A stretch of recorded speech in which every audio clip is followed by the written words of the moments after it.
some of the ways that we typically understand this expression, those who believe, are amanu. You know, iman comes from that, which means faith.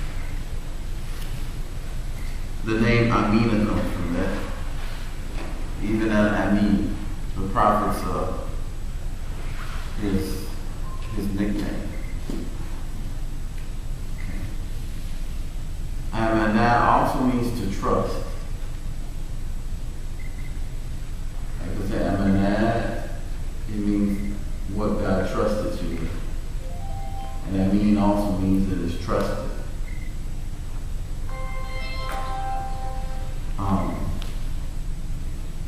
But what is implied, if I begin something by stating, "Oh, you who believe," what is implied in that statement? Or how does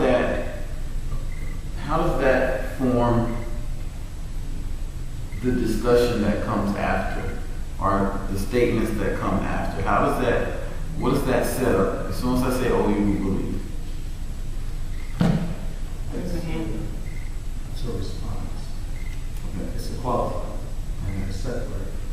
So that whoever's being spoken to in the audience, allowing us best who truly does believe.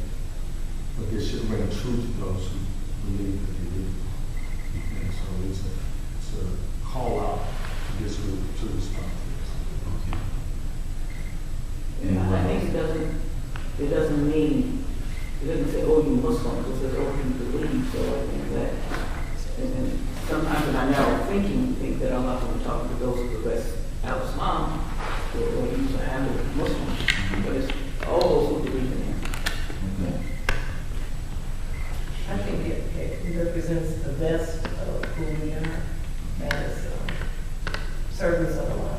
I mean, if you read the Quran and you feel that you're a believer, this is talking to you. But as you go through the Quran, there's certain things that Allah says, the people that believe do this, this, and this. And so it kind of, in your own mind, it could be a message to you, but it's almost like follow the best they're in. Uh-huh. You know, for the people that want to follow the best, this is for them. But for the people that just want to do whatever's basic, this is really not for them. Okay. Also, I think it's advice to those who believe. It doesn't, for those who may have some taint in their heart, it would be considered an admonition. So whatever Allah says to the believers, it's like, it's direction for us. Mm-hmm. Excellent. And who remembers Imam Muhammad's discussion on mu'min, or this idea of believer? Anybody remember? He said that one of Allah's attributes is that mu'min. He said it'd be inappropriate to say that Allah believes. He said that would be inappropriate. You and I believe because we don't see it all. So there's certain things that we have to have faith in. But Allah does not believe in anything. Because belief indicates that you don't know. So he said a mu'min means that Allah trusts. That He trusts you. That He's to trust you. So in this, the reference is, "O you who believe," but also, "O you who trust Allah." And trust implies that we used to do an exercise where you would get on a chair or something and fall back. You just stand up and fall back, and the people behind you are supposed to catch you. You're supposed to. Right? And they said that this exercise was designed to teach you how to trust. Now, I don't know if that was the best exercise. But if you remember, Jesus was given 3 tests. And one of them, when Satan said, "Make everybody bow to you," right?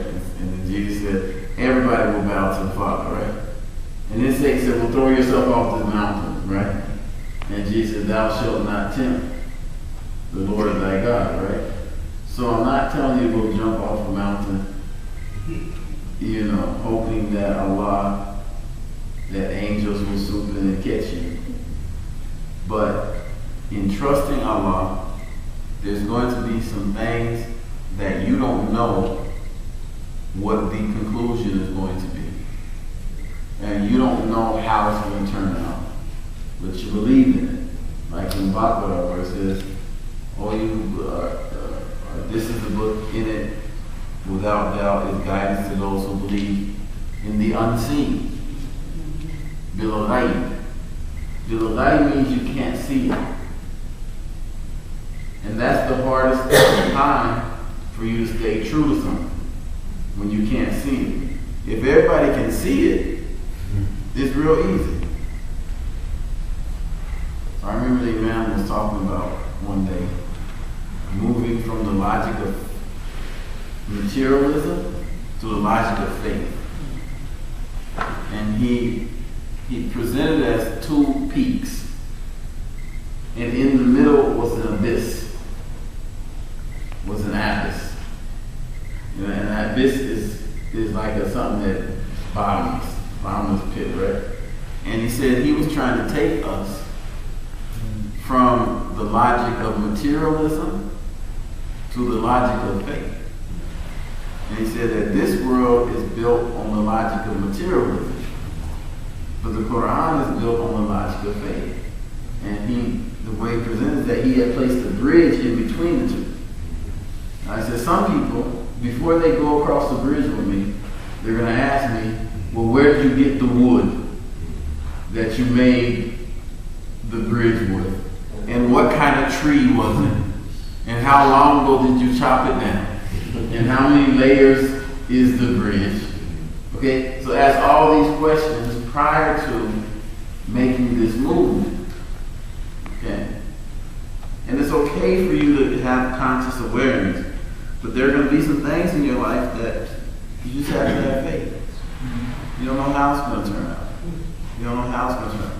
So this comes to those who trust God. No matter how bad it gets, no matter how dark it gets, no matter how bleak it looks, they trust God. And in trusting God, they do what's right. Then it says, Attaqu Allah haqqa tuqatihi. Fear Allah as he should be feared. What is that?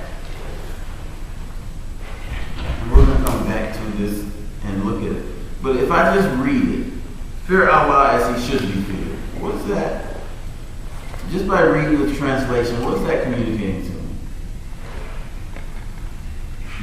Fear the God that created you. You should fear him, no matter what. Because he's a God over you. He's a God over all things. And we should always fear him because he has the right to take your life if he wants to, or cripple you or whatever. We should fear him no matter what, because you don't know what could happen to you. You don't believe or don't fear. Maintain the highest regard. When you fear something, it's not always a fear of anxiety.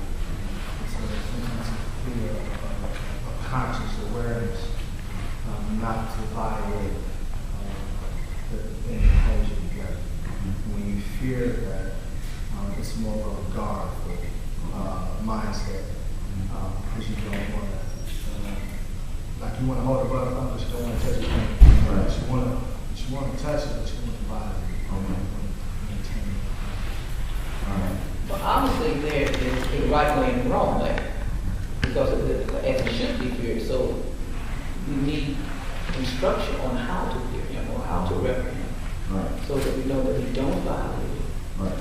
So where do we get that instruction? Excellent. Was that a rhetorical question?